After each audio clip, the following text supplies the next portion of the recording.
Never have enough time to play it all. You know everybody wants to walk in someone else's shoes. Everyone's forgotten who they are. Such a crime to waste his time away. Such a low-down, goddamn dirty thing. There's a man that I know who works his fingers to the bone. Never gets to spend any time at home at all. He's working, slaving all day, watching his life. Welcome back to Otter Creek in Rio Grande. It's hot here in Otter Creek shop, but I'm gonna drive forward and try and get all this stuff figured out. If it's not obvious, I've gone in and delineated where the lower section of the staging yard will be so that I can help kind of figure out how that track should lay in there, keeping in mind where the turntable is. So the next step is to lay in some radii back here on the back side and kind of see what I can get away with, just to make sure that it's all gonna work. You know, will I need to stub end right here, or can I sneak something around this other side and get a little more length? So that's what I'm gonna do next, is just kind of see how this radius might work.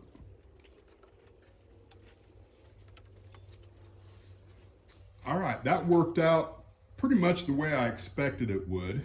I've got a 22-inch radius on the inside and a 24 on the outside, both of which should work for the standard gauge. And truth be known, I might be able to get a little more than that even. I'll just have to see how it works out. Now, I think the plan is to take a measurement, you know, from here and from there, so that I know exactly where the center of that turntable will be, and then place that mark on the staging yard so that I can work on the track for the staging yard with the turntable template there, so I can kind of keep that in mind the entire time. I believe I've got all of the information I need, and you know, the bulk of the materials as well, to get started on either a hellgate itself or the staging yard. Now, I'll point out that I've got the lower profile model railroad control systems switch motors there. And you can see that it takes 5 of those, is about the same height as one tortoise, with a tortoise adapter board on top there. So they're a lot smaller than a tortoise. So much so that when I got this box in the mail, that I ordered 10, and I saw that box in the mailbox, and I'm like, what's this? And then I saw that it was, you know, supposed to be my switch motor. And I thought, well, there's no way there's 10 in there, and I forgot how small they were. So yeah, I got 10 of them in that box. Now, here's another thing I'd like to point out.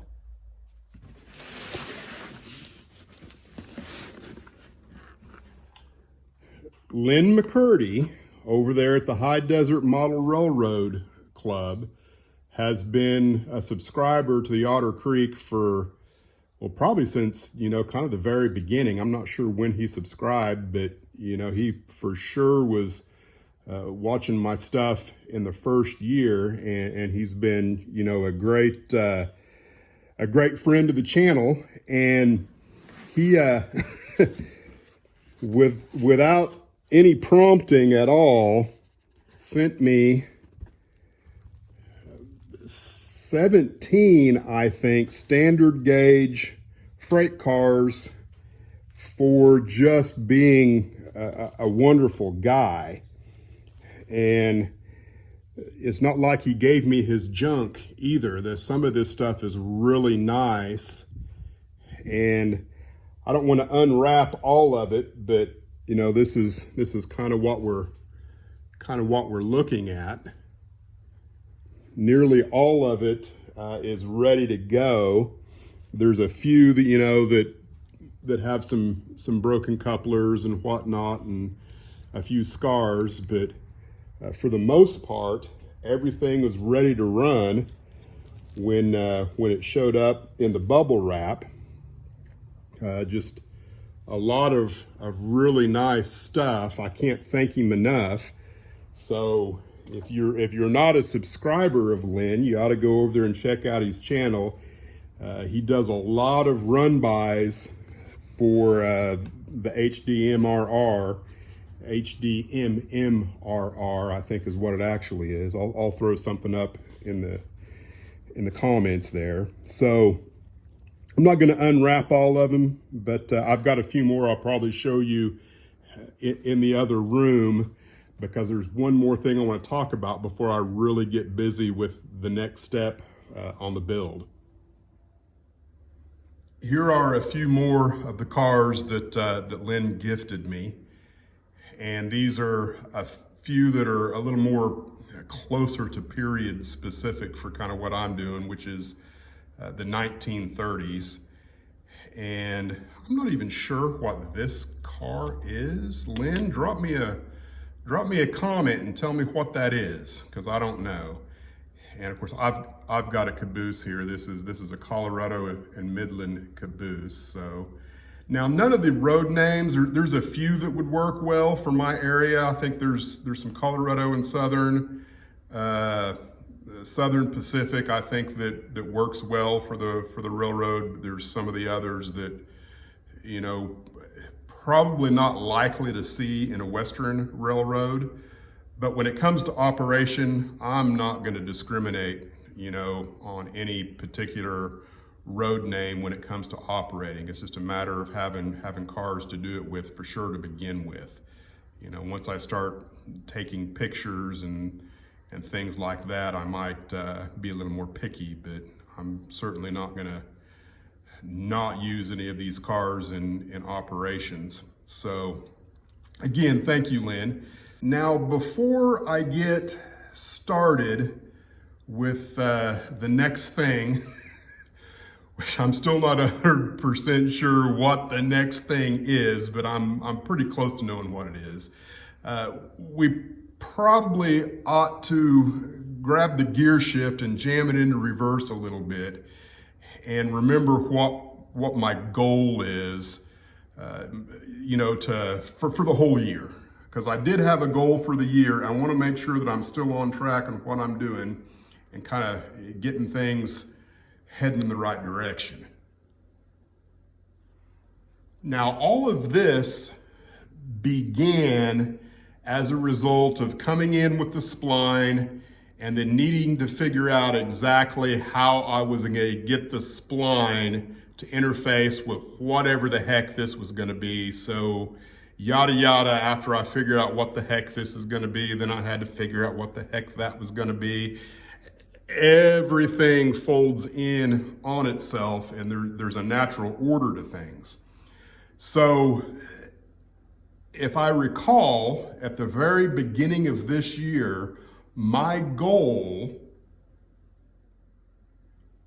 was to get the railroad to the corner of this room. I wanted to be able to, by the end of the year, you know, December 31st, actually run a train into the Timesaver, operate the Timesaver, and then go all the way back to the West End staging yard. That was, you know, kind of the overarching goal of everything I wanted to do. And I'm well on track to do that. So in order to kind of make sure I'm still thinking about that, I'm not going to mess with the Hellgate corked yard right now. I'm going to put it on the back burner because I couldn't drive a train up to Hellgate right now anyway, because none of that spline has been solidified through here because I couldn't get it figured out until after all of this was ready to go. So I believe I'm at the point where I'm ready to refocus on the staging yard. I know where the radiuses are going to be going around the turntable, and the final decision that needs to be made is right in here. And where this turnout, the dual gauge turnout that comes from the staging yard and splits into the dual gauge here and the narrow gauge there, it will work exactly where I've got it put. I've already tested that, but the one thing that I don't like that hasn't set well with me is where Hellgate sits in here, the scenery. How do I go into there and have it look, natural? I don't want it to look like an obvious model railroad scene, if that makes sense. I would like, every picture that you could take on the model railroad, I would like there to be as much realism in it as possible. So I think that I would benefit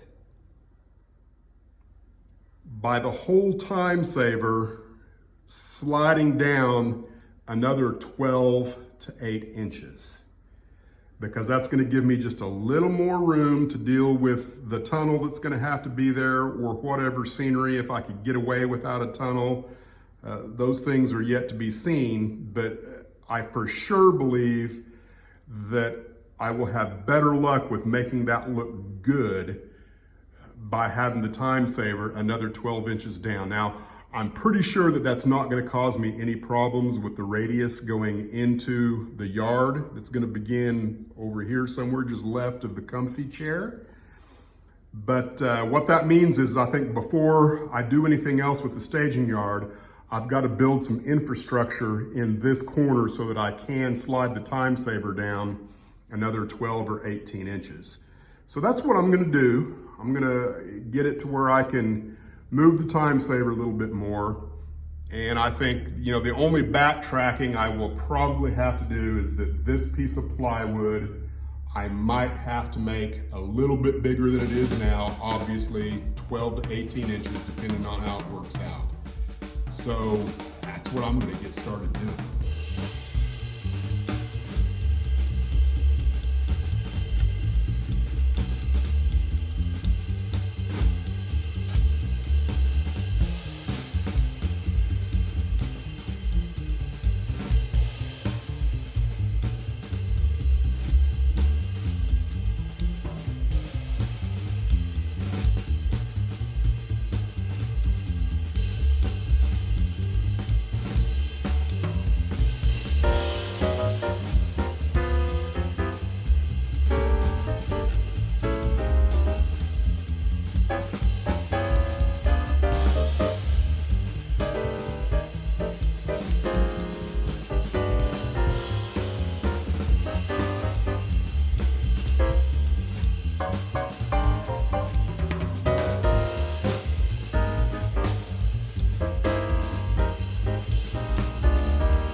Well, it's official. The Benchwork has finally made it all the way to the southwest corner of the room, and it's looking pretty good. There's a few things that I'm considering here. Before I get too carried away in moving the Timesaver down 18 inches, I wanted to take a look at a few things and make sure that I wasn't going to cause me any problems. I've looked at the track plan, and I tried to recreate how the main line should run through all the way, to kind of where the turnouts will be. It's kind of hard to explain. I'll throw up a picture of the track plan here, but the main thing I wanted to work out is to make sure that by moving the Timesaver forward 18 inches, and I've kind of got a mark there, you can't see it here, but where does that throw the dual gauge out and what's it going to do to the radius? And I think I'm going to be okay. Right here is where the end of the Timesaver would be, and then where I've got this 1x4 is the center line. This right here, the edge of that would be the center line of where the dual gauge would exit, only it's not here. Kind of hard to explain, but I don't have any way to connect this through here right now, so I just moved it forward that way. So down here you can see that the radius right there is pretty tight. That's a 22-inch sweep stick, and there's just a little bit of a gap in there, so that's a little narrower than a 22-inch radius. It's probably a 20, maybe a 21, but I'm not overly concerned, because if you trace this mark down to where it would actually begin, I think I would be okay. So that's the main thing I'm wanting to do, is to make sure that all of that is going to work and not cause me too many problems. And it looks to me like it's all kind of coming out pretty close to what the track plan represents.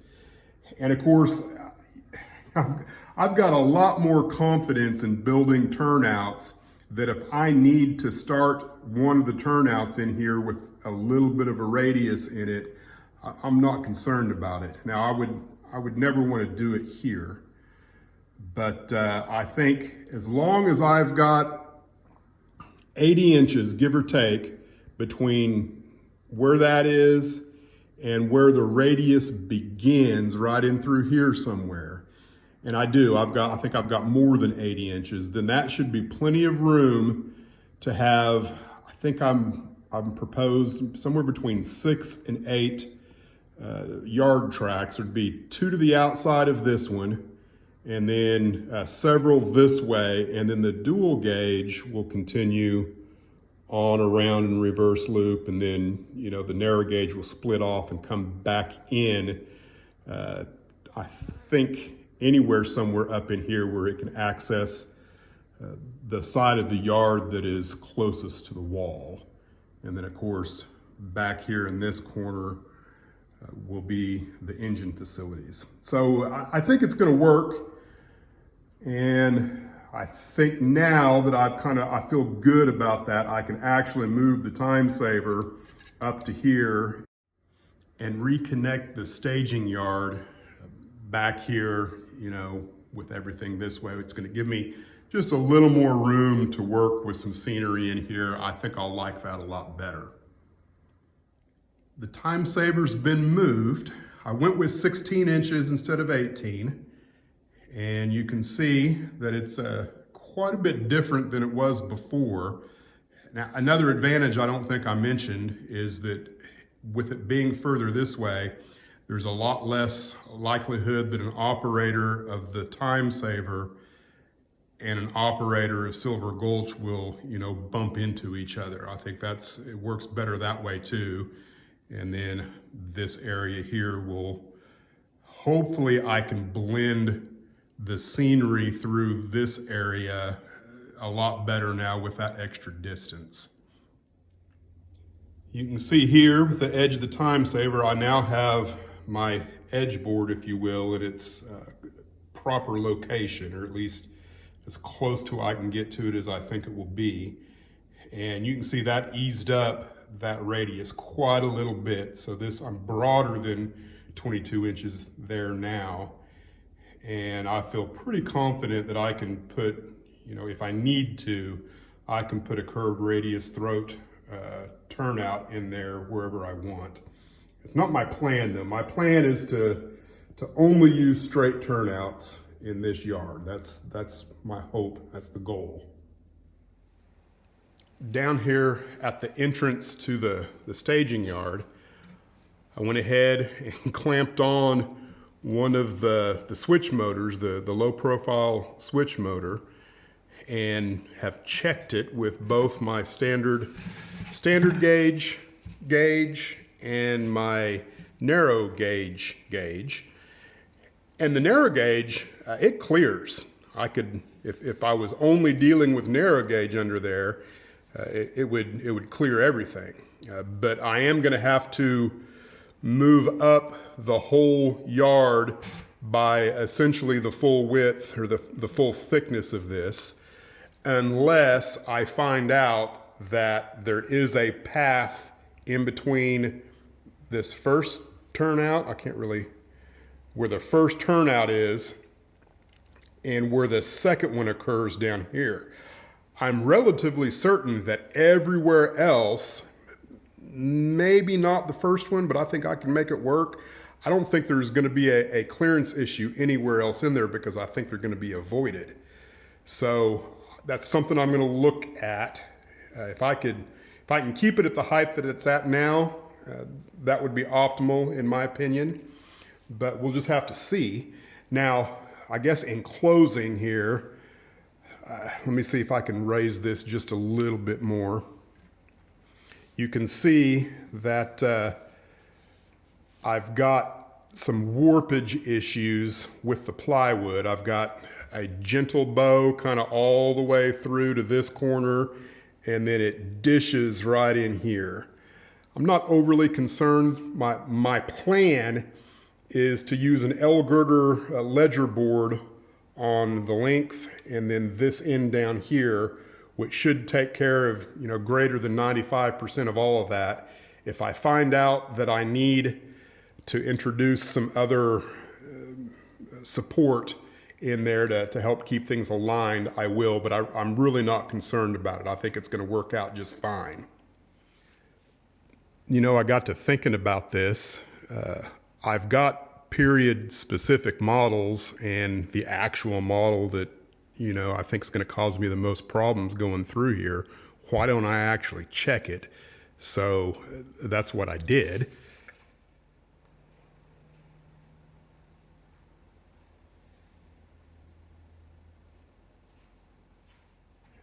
And you can see that it clears. So I guess the only consideration now is, will I ever run an auto rack? No. I see no reason to get any more concerned about the actual height, you know, of this. You know, I've got a few more locomotives. I'll go ahead and check everything that I've got right now, but I'm thinking that height is going to be fine. So that's kind of a relief. I'll do some final, you know, testing and thoughts on it before I completely decide to go with it. But I'm happy that might actually work. We'll call it quits for this one. I had hoped that I would be to the Timesaver by the end of August. Unfortunately, that's not going to happen. But I'm going to try and do everything I can to make sure that I can spot some cars in there all the way from West End staging by the end of September. I hope that can happen. So thanks for watching, and we'll see you next time. Otter Creek and Rio Grande.